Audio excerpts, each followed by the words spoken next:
Hello, students. How are you? I hope you are doing good. You are doing well at your home. और मैं इस chapter को understanding quadrilateral को आगे लेके चलता हूँ। और इसमें जो नेक्स्ट पॉइंट है वो है पॉलीगन्स। तो पॉलीगन्स मीन्स होता है कि a closed figure made by minimum three sides. तो थ्री साइड्स मिनिमम चाहिए एक पॉलीगन को बनने में, क्लोज्ड फिगर को बनने में मिनिमम थ्री साइड्स चाहिए। क्योंकि अगर जब हम एक फिगर साइड से बनानी है तो एटलीस्ट थ्री साइड्स आपको चाहिए। अगर आपके पास टू या वन साइड है तो आप उससे क्लोज फिगर नहीं बना सकते। तो इसका मतलब है जो सबसे छोटा छोटा क्लोज फिगर होता है वो होता है ट्राइंगल। वो होता है ट्राइंगल। तो क्लोज्ड प्लेन फिगर ट्राइंगल होता है। उसके बाद स्क्वायर, रोम्बस, पेंटागन, ये वगैरह वगैरह। तो मैं अगर हम इसकी क्लासिफिकेशन में जाएं तो ये हो जाएंगे पॉलीगन्स जो हो जाएंगे मिनिमम। जो सबसे छोटा क्लोज फिगर है ट्राइंगल। उसके बाद फोर साइड से बनेगा क्वाड्रिलेटरल, फाइव साइड से पेंटागन, हेक्सागन, सिक्स साइड से हेप्टागन, सेवन साइड से ऐसे ही सिमिलरली एट साइड से ऑक्टागन, नाइन साइड से नोनागन, टेन साइड से डेकागन। और इन सबको अगर एक ही नाम दें तो वो है पॉलीगॉन। क्योंकि पॉलीगॉन का मतलब है कि एक फिगर जो थ्री या थ्री से ज़्यादा साइड से बनती है उसे हम पॉलीगॉन कहते हैं। ठीक है। तो अब इसके बाद हम आ जाते हैं diagonal, diagonal of a polygon पे। डायगोनल में आप ये देखें कि अगर आप इस एग्जांपल से समझ लें, एक हमारे पास ये क्लोज्ड फिगर है, एक स्क्वायर है, इसकी चार वर्टिसेस दी हुई हैं, ए बी सी डी, ये फोर वर्टिसेस हैं। और ए और डी, आप जरा ध्यान दें इसमें, ए और डी, ये ए और डी दोनों कॉन्जिक्यूटिव वर्टिसेस होंगी। कॉन्जिक्यूटिव वर्टिसेस, कॉन्जिक्यूटिव का मतलब है लगातार। ए और डी हो जाएंगी कॉन्जिक्यूटिव, डी और सी हो जाएंगी, सी और बी हो जाएंगी स्टूडेंट्स, बी और ए हो जाएंगी। तो अगर मैं कॉन्जिक्यूटिव वर्टिसेस को मिलाता हूँ, ए और डी को मिलाता हूँ, तो B I get a side. तो मुझे क्या मिलेगा, एक साइड मिलेगी। ए और डी को मिलाऊंगा साइड हो जाएगी, डी और सी को मिलाऊंगा साइड, सी और बी को मिलाऊंगा साइड, बी और ए को मिलाऊंगा साइड। लेकिन अगर मैं नॉन कॉन्जिक्यूटिव साइड्स को मिलाता हूं, मैं ए और डी तो कॉन्जिक्यूटिव साइड वर्टेक्स हैं, लेकिन मैं क्या करूंगा, मैं ए और जो नॉन कॉन्जिक्यूटिव वर्टेक्स बोली जाएंगी वो कौन सी होंगी। देखो, ए के बाद डी को छोड़ देंगे तो ए और सी नॉन कॉन्जिक्यूटिव हो जाएंगी, लगातार नहीं है, ये एक छोड़ के हैं।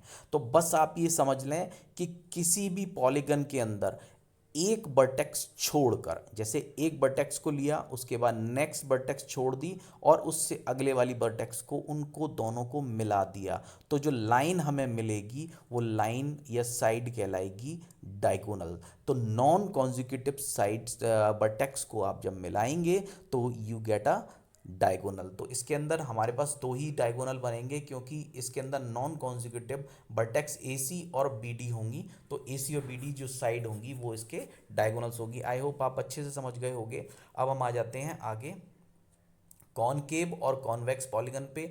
कॉनकेव के अंदर आप देख लें, कॉनकेव, ये कॉनकेव पॉलीगन है। कॉनकेव के अंदर दो साइड्स या जो एक वर्टेक्स है वो अंदर की तरफ को है, अंदर की तरफ को है। और कॉन्वेक्स के अंदर सारी वर्टेक्स बाहर की तरफ को हैं। ठीक है। तो जो उभरा हुआ एक तरह से फिगर होता है तो हम कहते हैं कि ये कॉन्वेक्स है, ये पॉलीगन कॉन्वेक्स है। और जब ये कहीं से दब रहा होता है, कहीं से अंदर को धंस रहा होता है, इसका कोई भी वर्टेक्स अंदर की तरफ को होता है, तो हम इसको कहते हैं कॉनकेव। तो इसमें ज़्यादा कुछ नहीं है, बस आप इसी से समझ लें। इसके बाद नेक्स्ट आ जाते हैं हम कॉनकेव कॉन्वेक्स के बाद, कॉनकेव और कॉन्वेक्स पॉलीगन के बाद रेगुलर और irregular polygon. Regular polygon means आप समझ लें, रेगुलर पॉलीगन मींस जिस पॉलीगन के अंदर सारी साइड्स इक्वल होती हैं। जैसे अगर एक ट्राइंगल में सारी साइड्स इक्वल हैं उसे इक्वलेटरल ट्राइंगल कहते हैं, लेकिन उसे हम रेगुलर पॉलीगन भी कहेंगे, उसको हम रेगुलर पॉलीगॉन कहेंगे क्योंकि it has equal sides, right. तो अगर कोई भी जैसे स्क्वायर है, square is a regular polygon, right. तो रेगुलर इरेगुलर आप समझ गए होंगे। इसके बाद जो रेगुलर नहीं है वो इरेगुलर है। अब आ जाते हैं एंगल सम प्रॉपर्टी पे। एंगल सम प्रॉपर्टी पे अगर आप आ जाते हैं तो हमें बात करनी है बेसिकली क्वाड्रिलेटरल्स की। और एंगल सम प्रॉपर्टी में दो तरह के एंगल्स होंगे, एक तो होंगे इंटीरियर एंगल्स और एक होंगे एक्सटीरियर एंगल्स।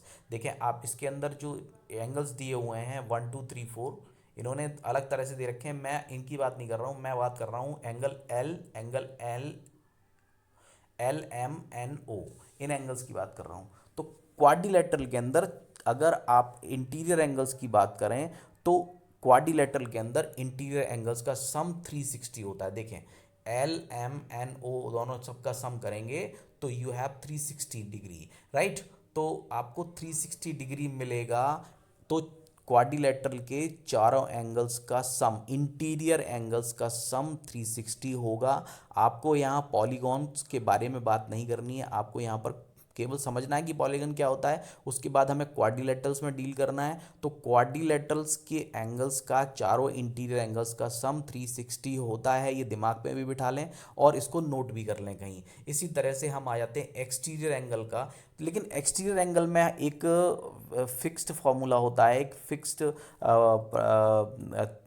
से होती है कि इन एक्सटीरियर एंगल्स किसी भी कोई भी पॉलीगन कितने भी साइड का हो, कोई भी पॉलीगन कितने भी साइड्स का हो, उसके एक्सटीरियर एंगल्स का सम 360 ही होता है। पॉलीगन के एक्सटीरियर एंगल्स का सम 360 ही होता है। पॉलीगन की कितनी भी साइड्स हो, 3 हो, 4 हो, 5 हो, 6 हो, 7 हो, कितनी भी हो, उसके एक्सटीरियर एंगल्स का सम 360 ही होता है। तो अगर मैं इसे क्वाड्रिलेटरल के लिए कहूँ या मैं इसे किसी भी पॉलीगन के लिए कहूँ, ये sum of exterior angles of a polygon will be 360 degree. आप ये कहीं पर इसको नोट कर लीजिएगा। तो इसमें हमें केवल उसकी बात करने की ज़रूरत नहीं है, ठीक है। इसमें आपको बस ये याद रखना है कि ये 360 होता है। इसके बाद नेक्स्ट पॉइंट पे आ जाते हैं। देखिए measure of central exterior of polygon, तो आप जरा देख लें, यहाँ पर ये लिखा हुआ है the sum of exterior angle of a quadrilateral is 360 degree, ठीक है। इसके बाद आते हैं हम very sum of exterior angles of a polygon. इसका जो प्रूफ वगैरह you need not to prove in 8th class, तो बस आप केवल दिमाग में ये रखिएगा कि इसको करना कैसे है। और उसके बाद प्रैक्टिस जोन 2 आ रहा है। प्रैक्टिस जोन 2 हम नेक्स्ट वीडियो में करेंगे। लेकिन जितने पॉइंट्स मैंने आपको बताए हैं इनको please note them down into your notebook. These are very important regarding this chapter. और ये तो आपको अंडरस्टैंडिंग क्वाड्रिलेटरल में क्वाड्रिलेटरल्स के लिए जितने भी ये बेसिक चीज़ें मैं बता रहा हूँ इनको आप नोट भी कर लें और इनको आप दिमाग में भी अच्छे से बिठा लें, क्योंकि ये सब आपको इनके बेसिस पर बहुत सारे क्वेश्चंस करने हैं। और क्वाड्रिलेटरल्स को अगर अच्छे से करना है तो ये पॉइंट्स बहुत ही ज़रूरी हैं, तो इनको आप नोटबुक पे भी करते जाएं। और मैं कुछ क्वेश्चंस भी इसके रिगार्डिंग डालूंगा अपने नेक्स्ट असाइनमेंट में, तो उनके आंसर्स भी आप मुझे ज़रूर सेंड करेंगे। कोई भी पॉइंट क्लियर नहीं हुआ है तो मैं फिर से कह रहा हूँ आपसे, आप ऐप पर डाउट्स वाले पोर्शन में डालें, आप व्हाट्सएप पर मुझे भेजें, ठीक है। मैं व्हाट्सएप पे भी आंसर आपको दे दूंगा। और उसके बाद अगर और कोई